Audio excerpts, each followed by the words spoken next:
Montesquieu, l'esprit des lois. Lorsque dans la République, le peuple est encore à la souveraine puissance, c'est une démocratie. Lorsque la souveraine puissance est entre les mains d'une partie du peuple, cela s'appelle une aristocratie. Le peuple dans la démocratie, à certains égards, le monarque, à certains autres, il est le sujet. Il ne peut être monarque que par ses suffrages, qui sont ses volontés. La volonté du souverain est le souverain lui-même. Les lois qui établissent le droit de suffrage sont donc fondamentales dans ce gouvernement. En effet, il est aussi important d'y régler comment, par qui, à qui, sur quoi les suffrages doivent être donnés. Qu'il est dans une monarchie de savoir quel est le monarque et de quelle manière il doit gouverner. Libanius dit qu'Athènes, un étranger qui se mêlait dans l'assemblée du peuple, était puni de mort. C'est qu'un tel homme usurpait le droit de souveraineté. Il est essentiel de fixer le nombre des citoyens qui doivent former les assemblées. Sans cela, on pourrait ignorer ce peuple à parler ou seulement une partie du peuple. À Laicédémone, il fallait 10 000 citoyens. À Rome, né dans la petitesse pour aller à la grandeur. À Rome, faite pour éprouver toutes les vicissitudes de la fortune. À Rome, qui avait tantôt presque tous ses citoyens, hors de ses murailles, tantôt toute l'Italie, et une partie de la terre dans ses murailles. On n'avait point fixé ce nombre, ce fut une de ses grandes causes de sa ruine. Le peuple qui a la souveraine puissance doit faire par lui-même tout ce qu'il peut bien faire et ce qu'il ne peut pas bien faire. Il faut qu'il le fasse par ses ministres. Ces ministres ne sont point à lui s'il ne les nomme. C'est donc une maxime fondamentale de ce gouvernement que le peuple nomme ses ministres, c'est-à-dire ses magistrats. Il a besoin, comme les monarques, et même plus que d'être conduit par un conseil ou sénat. Mais pour qu'il y ait confiance, il faut qu'il en élise les membres, soit qu'il les choisisse lui-même, comme à Athènes, ou par quelques magistrats qu'il a établis pour les élire, comme cela se pratiquait à Rome dans quelques occasions. Le peuple est admirable pour choisir ceux à qui il doit confier quelque partie de son autorité. Il n'a à se déterminer que par des choses qu'il ne peut ignorer et des faits qui tombent sous les sens. Il sait très bien qu'un homme a été souvent à la guerre, qu'il a eu tel ou tel succès, il est donc très capable d'élire un général. Il sait qu'un juge est assidu, que beaucoup de gens se retirent de son tribunal contents de lui, qu'on ne l'a pas convaincu de corruption, en voulant assez pour qu'il élise un prêteur. Il a été frappé de la magnificence ou des richesses d'un citoyen. Cela suffit pour qu'il puisse choisir un édile. Toutes ces choses sont des faits dont il s'instruit mieux dans la place publique qu'un monarque dans son palais. Mais saura-t-il conduire une affaire, connaître les lieux, les occasions, les moments, en profiter?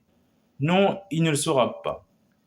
Si l'on pouvait douter de la capacité naturelle qu'a le peuple pour discerner le mérite, il n'y aurait qu'à jeter les yeux sur cette suite continuelle de choix étonnants que firent les Athéniens et les Romains, ce qu'on n'attribuera pas sans doute au hasard.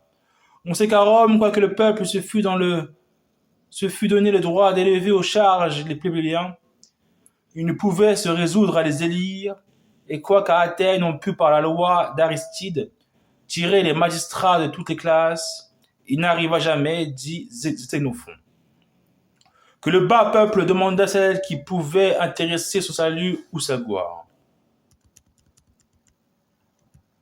Comme la plupart des citoyens qui ont assez de suffisance pour élire n'en ont pas assez pour être élus, de même le peuple qui a assez de capacité pour se faire rendre compte de la gestion des autres n'est pas propre à gérer par lui-même.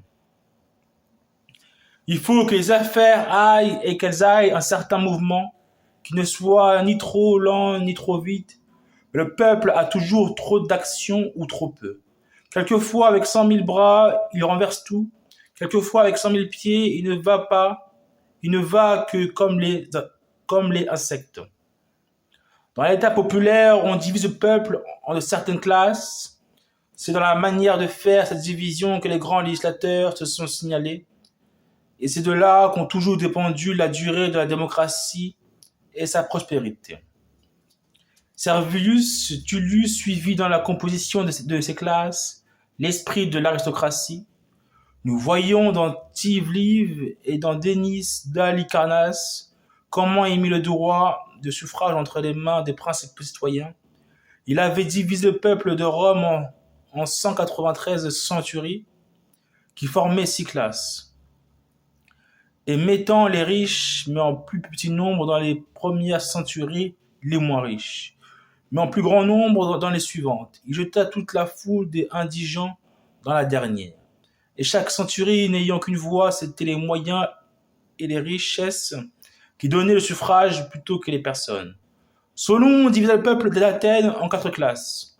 Conduit par l'esprit de la démocratie, il ne les fit pas pour fixer ceux qui devaient élire, mais ceux qui pouvaient être élus. Et laissant à chaque citoyen le droit d'élection, il voulut que dans chacune de ces 4 classes, on pût élire des juges, mais que ce ne fût que dans les 3 premières où étaient les citoyens aisés qu'on put prendre les magistrats. Comme la division de ceux qui ont droit de suffrage est dans la République une loi fondamentale, la manière de le donner est une autre loi fondamentale. Le suffrage par le sort est de la nature de la démocratie. Le suffrage par choix est de celle de l'aristocratie. Le sort est une façon d'élire qui n'affiche personne. Il laisse à chaque citoyen une espérance raisonnable de servir sa patrie. Mais comme il est défectueux par lui-même, c'est à le régler et à le corriger que les grands législateurs se sont surpassés. Solon établit à Athènes que l'on nommerait par choix à tous les emplois militaires et que les sénateurs et les juges seraient élus par le sort. Il voulut que l'on donnât par choix les magistratures civiles qui exigeaient une grande dépense et que les autres fussent données par le sort. Mais pour corriger le sort, il régla qu'on ne pourrait élire que dans le nombre de ceux qui se présenteraient, que celui qui aurait été élu serait examiné par des juges, et que chacun pourrait l'accuser d'en être indigne. Cela tenait en même temps du sort et du choix. Quand on avait fini le temps de sa magistrature, il fallait essuyer un autre jugement sur la manière dont on s'était comporté. Les gens sans capacité devaient avoir bien de la répugnance à donner leur nom pour être tirés au sort. La loi qui fixe la manière de donner les billets de suffrage est encore une loi fondamentale dans la démocratie.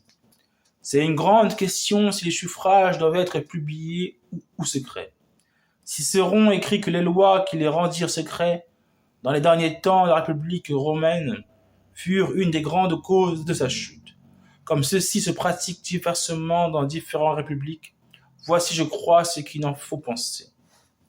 Sans doute, lorsque le peuple donne ses suffrages, ils doivent être publics, et ceci doit être regardé comme une loi fondamentale de la démocratie. Il faut que le petit peuple soit éclairé par les principaux et contenu par la gravité de certains personnages. Ainsi, dans la République romaine, en rendant les suffrages secrets, on détruisit tout. Il ne fut plus possible d'éclairer une populace qui se perdait. Mais lorsque dans une aristocratie, le corps des nobles donne les suffrages, ou dans une démocratie le Sénat, comme il n'est là question que de prévenir les brigues, les suffrages ne sauraient être trop secrets. La brigue est dangereuse dans un Sénat, elle est dangereuse dans un corps de nobles, elle n'est pas dans le peuple, dont la nature est d'agir par passion. Dans les États où il n'a point de part au gouvernement, il s'échauffera pour un acteur comme il aurait fait pour les affaires. Le malheur d'une république, c'est lorsqu'il n'y a plus de brigues, et cela arrive lorsqu'on a corrompu le peuple à prix d'argent. Il devient de sang-froid et s'affectionne à l'argent, mais il ne s'affectionne plus aux affaires sans souci du gouvernement et de ce qu'on y propose. Il attend tranquillement son salaire. C'est encore une loi fondamentale de la démocratie que le peuple seul fasse des lois. Il y a pourtant mille occasions où il est nécessaire que le Sénat puisse statuer.